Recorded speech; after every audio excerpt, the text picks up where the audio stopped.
पखड़ल सजी दुनिया में पगदार जा सहाबा। पखड़ल सजी दुनिया में पगदार जा सहाबा। मुमताज थी वया सब मन ठार जा सहाबा। पखड़ल सजी दुनिया में पगदार जा सहाबा। तिन दीन के रोशन दुनिया सजी जे अंदर हर हंद पुजाए हक के जिन राजी कयो अपरवर। अल्लाह के वणल अल्लाह के वणल दिलदार जा सहाबा। पखड़ल सजी दुनिया में पगदार जा सहाबा। मुमताज थी वया सब मन ठार जा सहाबा। पखड़ल सजी दुनिया में पगदार जा सहाबा। मजलूम बेवसन जा हामी थिया से हर जा। मजलूम बेवसन जा हामी थिया से हर जा। हर जुल्म जा मुखालिफ बन जी रहा से हर जा।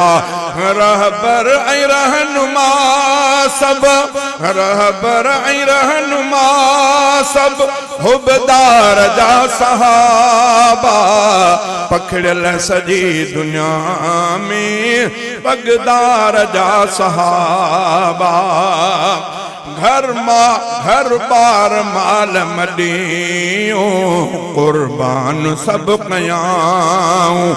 महबूब ले तिरियते सिर भी पांजो रख्याऊं। घर बार माल मडियों कुर्बान सब कयाऊं। महबूब ले तिरियते सिर भी पांजो रख्याऊं। वाह वाह वफा कंदड़ सरदार जा सहाबा। पखड़ल सजी दुनिया में पगदार जा सहाबा। सिद्को सखा जो पे कर सोनो सिद्दीक अकबर। बेशक अदल में कोई फारूक जो न हम सर। सिद्को सखा जो पे कर सोनो सिद्दीक अकबर। बेशक अदल में कोई फारूक जो न हम सर। सोहरा बण्या बईहा सोहरा बण्या बईहा गम ख्वार जा सहाबा। पखड़ल सजी दुनिया में पगदार जा सहाबा। मुमताज थी वया सब मन ठार जा सहाबा। पखड़ल सजी दुनिया में पगदार जा सहाबा। मशहूर आ दुनिया में उस्मान जी सखावत। बचपन में कैया हैदर महबूब जी इतात। आहिन सजन ही सारा आहिन सजन ही सारा मुहदार जा सहाबा। पखड़ल सजी दुनिया में पगदार जा सहाबा। मुमताज थी वया सब मन ठार जा सहाबा। पखड़ल सजी दुनिया में पगदार जा सहाबा।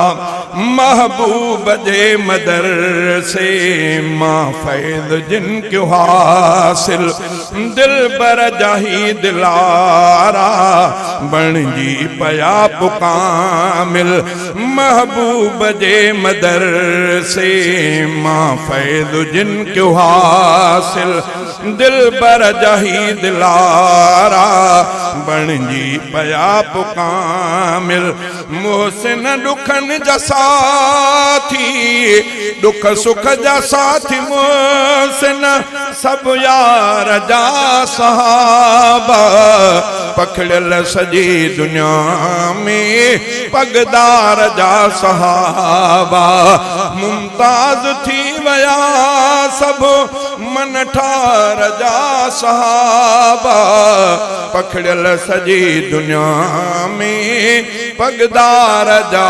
सहाबा।